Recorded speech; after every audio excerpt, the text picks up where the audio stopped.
기존에 있었던 악재들이 조금 희석이 되는 그런 장이기 때문에 8월 달엔 조금 여전히 해볼 만하다. 다음 주에 올라갈 수 있을 만한 힌트를 저는 이제 과매도에서 찾는 거죠. 이게 왜냐면 과매도라는 게 지금 지수 주도주가 없기 때문에 그런 섹터 주도주들이 충분히 나올 수 있다라는 거죠. 주식에서는 결국은 거래량들이 가장 그나마 선행해서 알려주는 지표라고 보거든요. 그런 관점에서 지금 이제 다음 주에 제가 하이닉스 아까 말씀드렸던 게 하이닉스가 이제 오늘 막판에 좀 종목이 좀 단기 과매도 신호들이 좀 뜨더라고요. 그래서 하이닉스도 마찬가지죠. 뭐 이제 그 고정 디램값 계속 이제 떨어지는 이제 뉴스도 계속 나오고 있고. 뭐 14% 그렇죠? 디램 가격이 하락했다. 7월 달에만. 그렇습니다. 그래서 오늘 보면 여기도 오늘 하이닉스도 장중에 나왔었는데 이 이후에 밀리지가 않았었어요. 근데 왜냐하면 보면 다행히 뭐 위에 이제 일봉상 봐도 그냥 저항 맞고 내려온 정도이기 때문에 그래서 이런 관점에서 앞서 말씀드렸던 거하고 지금 이거 기술적인 관점하고 같이 말씀을 드리면 이번 주에 방산 뭐 그다음에 뭐 재생에너지 쪽이 좀 셌다라고 하면 한 주가 지났으니까 다음 주엔 또 색깔이 바뀔 수 있거든요. 근데 그 다음 주에 올라갈 수 있을 만한 힌트를 저는 이제 과매도에서 찾는 거죠. 이게 왜냐면 과매도라는 게 매수와 매도가 이루어지다가 매도세가 일시적으로 확 이긴 거잖아요. 네. 매도세가 이겼다는 거는 그게 뭐 진짜 매도세일 수도 있지만 지쳐서 판 투매일 수도 있어요. 그러면 이제 대부분 투매나 또는 과매수 구간에서 변곡이 나오는데 그 구간들이 지금 이제 그런 종목들을 찾기 위해서 제가 과매도 찾아보는 건데 그런 관점에서 본다라고 하면 다음 주는 하이닉스를 사셔도 되고 단기로 또는 하이닉스와 관련된 소부장 그러니까 반도체 소재 장비들 이쪽에 저는 다음 주에 조금 기대해 볼 만하지 않을까. 그리고 이번 주하고 지난주에 쉬었던 뭐 제약바이오 섹터들 계속 지난주엔 좋았지만 이번 주는 좀 되게 재미없었거든요. 그러니까 다음 주에 한번 해볼 만하고 지금 보면 유심히 종목들을 보시고 공부들 하시면 굉장히 변동성은 큰 종목은 큰 종목대로 작은 종목은 작은 종목대로 일단은 매매할 수 있는 환경은 된 것 같아요. 근데 이제 그래서 이제 대신에 좀 이럴 때 그냥 오르면 오르나 보다 내리나 보다 이렇게 보시면 사실 많은 수익계들을 날리니까 좀 적극적으로 시장에 개입을 하셔서 좀 보시면 좋지 않을까 그렇게 생각을 하고 있습니다. 물론 이게 추세적인 다시 추세 상승이다. 이건 절대 아니고요. 지금 다 무슨 썸머 랠리, 그렇죠. 베어마켓 랠리. 그죠. 뭐 이 정도로 그 정도죠. 왜냐하면 그때 제가 과거에 베어마켓 랠리 평균 상승값이 한 12% 정도 말씀드렸었거든요. 근데 지금 보면 대략적으로 몇 퍼센트 올랐냐면 지금 이제 11%? 거의 다 왔네. 다 왔어요. 그때 제가 말씀드렸던 게 4,000에서 4,100포인트 정도? 그 정도인데 아마 여기서 조금 더 오버슈팅이나 이제 평균치가 12%니까 조금 더 간다라고 하면 한 4,150 정도 포인트가 되지 않을까. 여기 있었던 직전에. 그러면 시장에서는 조금 더 밀릴 수 있는 여지 조금 어떻게 보면 단기에 이렇게 많이 올랐기 때문에 좀 밀릴 수 있는 여지는 생긴다. 그러면 이제 또 그때 되면 지금이야 또 다시 올라간다라는 내용들이 나오긴 합니다만 또 하락되면 또 시장 부러지면 또 종목도 안 되니까 지금은 철저하게 좀 트레이딩 관점을 어쩔 수 없이 봐야 될 것 같아요. 네, 알겠습니다. 네. 자, 일단 아까 우리 잠깐 얘기하다 말았는데 태양광주 일단은 네. 지금 분할 매도의 관점으로 바라보자 이렇게 얘기했죠. 네. 사실 오늘 뭐 이번 주 태양광주만이 아니라 근데 이 태양광주 신재생 에너지가 네, 좋은 것은 미국에서 이제 맞습니다. 네. 그 법이 그 통과되면서 이제 기대감이 살아난 맞습니다. 거잖아요. 네. 근데 이게 펀더멘털적으로 매출과 연결이 되는 걸로 봐야 될까요? 아니면 또 그냥 일시적인 네. 테마? 근데 신재생 에너지는 리포트 유진투자증권 이제 한병 애널리스트님의 리포트를 보면 실적으로 움직이지는 지금까지는 않았었어요. 왜냐하면 이게 신재생 에너지들은 워낙에 그 자본이 많이 들어가는 거기 때문에 사실 실제로 투자를 많이 한다고 해도 수익을 낼 수 있을지 사실 의문인 종목들이 많이 있고 그렇다 보니까 종목의 움직임은 그 약간 정부의 그 제도의 뒷받침이라고 해야 될까요? 약간 이렇게 추진 정책들에 관련해서 더 많이 움직이는데 지금 유럽도 그렇고 미국도 그렇고 특히 미국에서 뭐 해상풍력 또는 신재생 에너지 그리고 네. 바이든 대통령이 계속 기후와 관련된 계속 심각한 위기 선언 이런 것들에 대한 코멘트들이 계속 나왔었거든요. 근데 사실 그 나왔던 부분들이 뭐 이번 주에 나온 게 아니라 한 계속 2주 전, 3주 전부터 계속 코멘트들은 있었어요. 근데 주가가 이제 조금 탄력이 받아서 어떻게 보면 뭐 자기의 턴이 됐다 뭐 이렇게 그냥 받아들이고 있거든요 저는. 근데 이번 주에 보시면 뭐 현대에너지솔루션이 결국은 실적까지 동반하면서 지금 엄청난 상승을 좀 보여주고 있고 이 차트 보시면 이게 전형적으로 이제 매집 수렴 상승 발산 이런 과정이거든요. 이게 1월 달에 이게 매집에 한번 대량 거래가 한번 있었고 그다음에 횡보하면서 2차적인 상승이 있었고 그리고 나서 이제 거래량 터트리면서 올라가는 그런 그림이죠. 그리고 OCI도 마찬가지고요. OCI는 아직은 좀 덜 올랐습니다만 이게 앞에 거래량이 이런 거래량들이 있기 때문에 충분히 앞으로도 좀 기대를 해볼 만한 거고요. 그리고 오늘 많이 올랐던 게 CS 윈드. 네, CS 윈드 어제 오늘 많이 올랐죠. 이제 이런 부분들 보면 이제 얘네들은 장기 평능이 이제 머리 위에 있잖아요, 매물들이. 그렇기 때문에 여기서 한번 잘라냈다가 또 떨어지면 또 사고, 그런 식의 관점으로 보는 겁니다. 그래서 한 번에 쭉 올라가면 그냥 또 거기에 맞춰서 또 대응을 해야 되는 거고. 근데 조금 긴 흐름으로 본다면 제가 재생에너지들을 왜 좋게 보냐고 계속 간간히 말씀드렸냐면 한 2, 3년 정도를 쉬었어요. 네. 큰 시세가 없었고. 근데 이번에 올라오면서 이제 앞에 나오는 거래량들을 봤을 때 정책적인 뒷받침들, 특히나 이제 이번 전쟁으로 인해서 에너지 정책도 많이 변화를 하고, 그 다음에 기후위기, 온난화에 대한 부분들이 확실히 이제 과거에 인식하고 지금 인식은 한 2, 3년 전 인식이랑 지금 인식은 이제 확실히 달라졌거든요. 이제 인류의 생존하고 관련된 문제들이기 때문에. 그래서 신재생 에너지들이 만약에 탄력을 받는다라고 하면 올해가 아닐까. 그리고 주도 섹터가 지금 명확히 없는 구간에서 지금 보면 우주 항공도 그렇고 재생에너지들도 그렇고 방산도 그렇고 사실 지수를 이끌 수 있는 주도 섹터들은 아닙니다. 그러니까 지수 관련 주식들은 아니잖아요.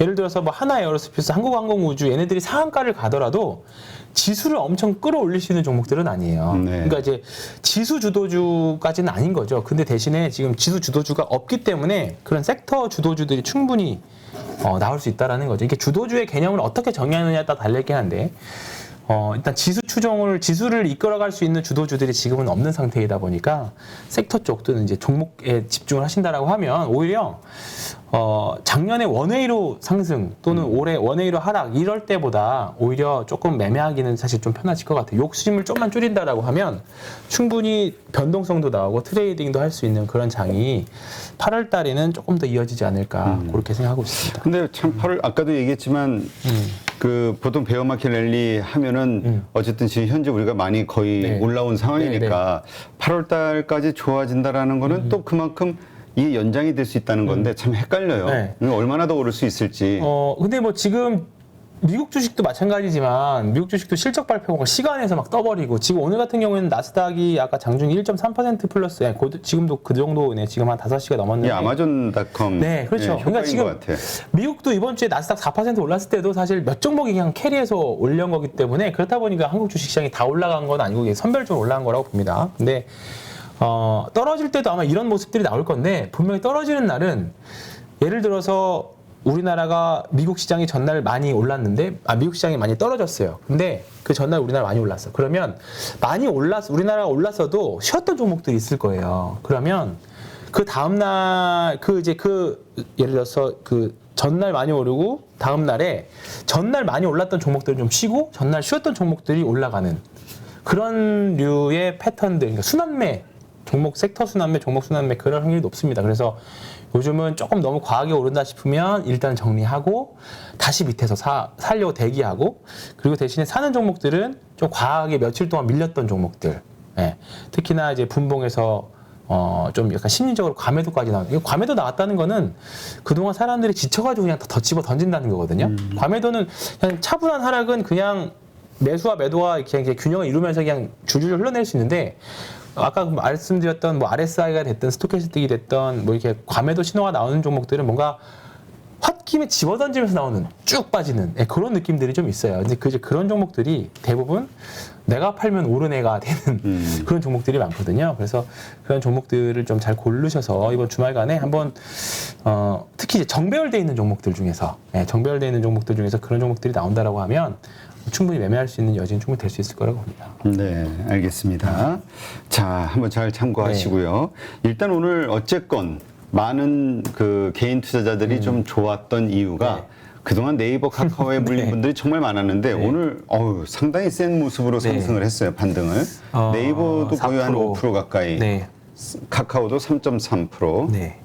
확실히 네이버가 더 좋은 모습들을 좀 보여주고 있죠. 이게 떨어질 때도 보면 이제 양봉에 대한 거래량들이 좀 있었기 때문에 LG화학도 그랬었고, LG화학도 제가 요런 거래량들을 보면서 그나마 이제 대형주 중에서 LG화학이 제일 저는 좋아 보인다 말씀드렸었던 거고, 네이버 카카오 중에서는 네이버가 좀 더 낫지 않겠느냐 이렇게 생각을 했던 건데, 뭐 오늘 오르긴 했습니다만 앞으로 갈 게 첩첩산중이에요. 올라가면서 또 이거 물량 맞고 또 올라가면서 내려오고 올라가 내려오고 근데 그런 구간이 나왔기 때문에 이 추세를 한 번에 V자로 되돌릴 수 있지는 않습니다. 절대로 어떤 주식이든지 간에 차라리 오히려 가벼운 주식들은 그게 가능하죠. 근데 지금 보시면 내가 예를 들어서 뭐 한 네이버를 뭐 한 30만 원대, 30만 원, 40만 원대 갖고 있다 하면 사실 지금 마이너스 30%, 40% 이상일 건데 그런 분들 입장에서는 올라오면 한번 팔았다가 이렇게 했다가 또 이렇게 할 생각, 뭐 나는 안 팔 거야라고 하지만 시장 참여자들은 또 그렇게 생각하시는 분들이 더 많을 거거든, 전반적으로는. 그렇기 때문에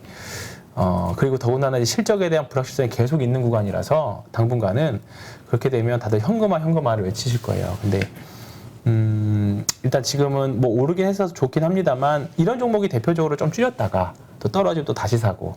그러니까 지금은 이제 하락을 쭉 했으니까 수렴하는 구간이 좀 필요하거든요. 에너지를 좀 모으는 구간을. 이제 그러려면 좀 시간이 좀 걸리는 거죠. 네, 알겠습니다. 자, 그러니까 그 네이버 카카오가 다시 좀 떴다 해서 지금 이 베어마켓 랠리 구간에서 그럼요. 우리 성장주들, 그동안의 성장주들이 이제 다시 소외받았던 네.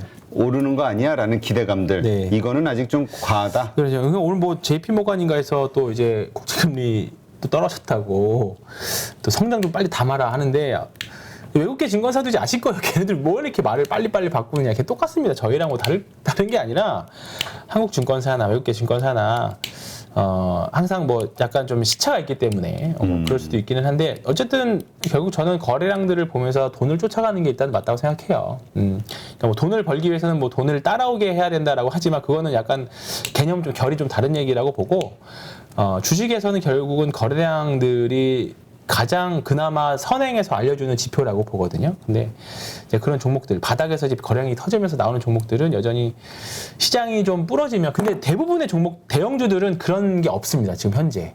근데 중소형주 단이나 제약바이오들은 충분히 이제 그런 종목들이 나오기 시작했거든요. 그렇기 때문에 조금 일단은 최근 2, 3년 동안 안 올랐던 종목들 중에서 이제 바닥에서 이제 탈출하는 종목들, 그런 종목들에서 좀 고르는 게 낫지 않을까 싶습니다. 그러니까 대표적으로 그 현대에너지솔루션 같은 종목들이 어떻게 보면 정석이 된 거죠. 이런 지금 보면 여기까지만 보면 네이버 카카오도 뭐 이 언저리에 좀 있지 않을까 싶어요. 네이버 카카오도 이 그림만 봤을 때는요. 근데 이제 여기서 실적이 개선이 되면 이제 이런 그림들을 이제 수렴하고 만들어서 이런 그림이 또 뭐 이렇게 올라가든 완만하게 올라가든 그림이 나올 건데 그게 아니라고 하면 조금 더 재미없는 흐름이 계속 이어지겠죠. 근데 현대에너지솔루션 같은 경우는 한번 크게 상승한 이후에 쭉 밀렸다가 거래량 터트리고 이제 에너지 수렴, 이제 에너지 모으고 이제 올라가는 그림이죠. 네. 이제 이평선은 결국은 주가가 간 이후에 후행적으로 나오기 때문에 이때의 이평선은 지금 보는 이평선이랑 모양이 좀 다를 수 있어요. 근데 거래량만큼은 그때랑 지금 다르거든. 만약에 딱 요 그림이었다라고 하면 이제 이거는 이제 뭔가 이제 하락을 멈추고 상승을 할 수 있는 그림이 되지 않겠느냐, 그런 그림이 만든 거죠. 그래서 요런 그림, 요런 차트 모양들을 찾아야 되는 거죠. 근데 지금 이렇게 보여주는 것들이 제약발 섹터들 몇 개 종목들에서 계속 나와주고 있어요. 이제 보면 셀트리온 헬스케어도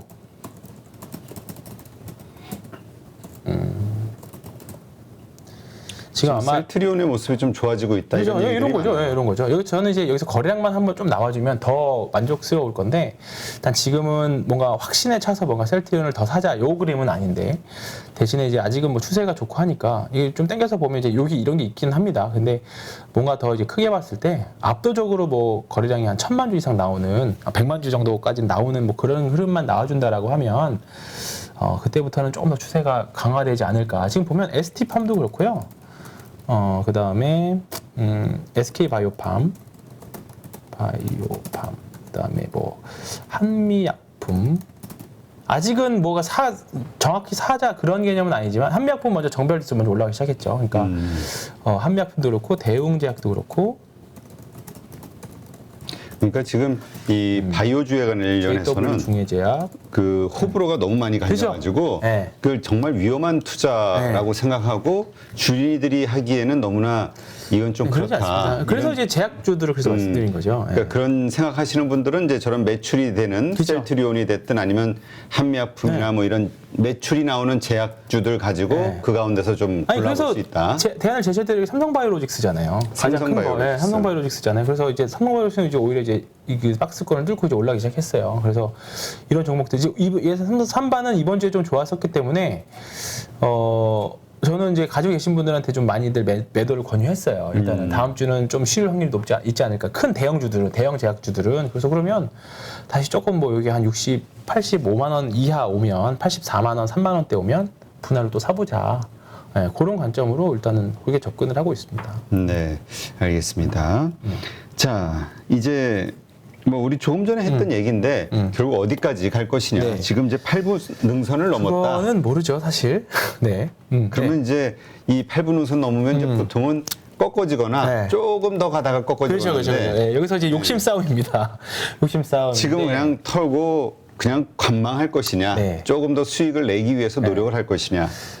미국도 마찬가지지만 이제 한국 시장도 어떻게 보면 단기 저항이었던 2,420포인트를 이제 드디어 이번 주에 넘어섰어요. 이제 그리고 근데 한 2,480포인트, 2,500포인트 정도. 2,500포인트는 다들 아시잖아요. 2,500포인트가 이제 여기가 무너지기 시작하니까 좀 고생을 꽤 했었고, 우리가 2,500포인트 이하에서는 우리가 뭐 PBR 0.9배 이런 얘기를 하면서 언제까지 내려갈지 모르지만 기다리면 다시 올라올 때가 2,400에서 2,500 사이다 했는데 지금 일단은 말씀하셨던 대로 7부, 8부 능선까지 온 것 같아요. 근데 어쨌든 지금 외바닥이거든요. 일단 한번. 그리고 코로나 때처럼 정책적으로 일시적인 돌발 악재 또는 정책적인 것들이 도움이 되지 않으면 정책적인 동반하지 않으면 이렇게 외바닥은 나오지 않습니다. 예.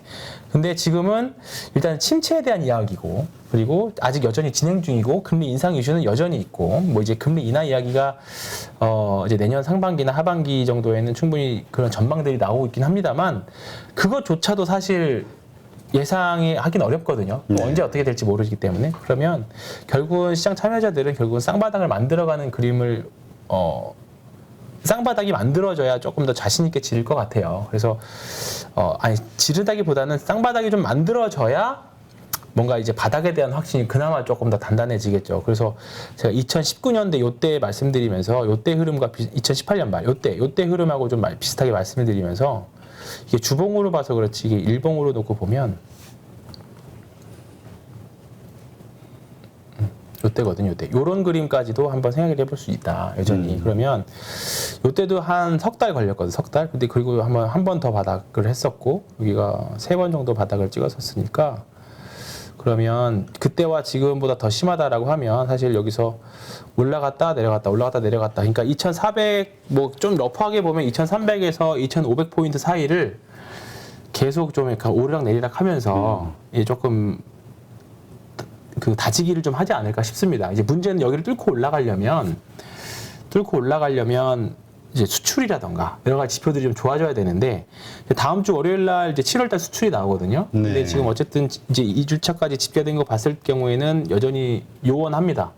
한국 주식시장 실적은 한국의 기업들의 실적은 결국 수출을 따라가는데 수출이 계속 떨어지고 있는 국면이기 때문에 일단은 코스피 영업이익 추정치라든가 이런 부분들은 계속 하향 조정될 거예요. 그러면 결국은 아직은 지수장이나 또는 추세적으로 상승할 수 있는 어떻게 보면 극단적으로 말씀하시는 분들은 그동안 돈을 풀어왔던 장이 한국에는 이런 장이 또 올까에 대한 고민을 하시면서 당분간 몇 년 동안은 2020년, 2021년 같은 장은 오지 않는다라고 말씀하시는 분들도 있으세요. 제 주변에는.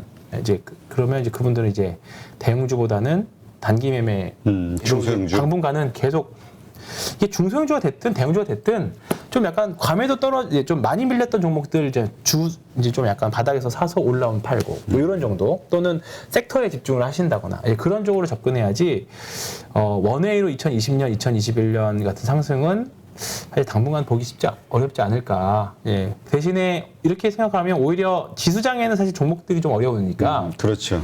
오히려 이제 종목장의 시대로 대종목장의 시대로 돌아가면 오히려 좀 수익을 낼 수 있는 기회들이 충분히 있지 않을까. 뭐 지금 보면 뭐 하나 에어로스페이스도 어려워서도 어쨌든 큰 시세를 냈잖아요. 그렇죠. 예, 이제 이런 쪽에서 계속 기회를 찾는 거죠. 네.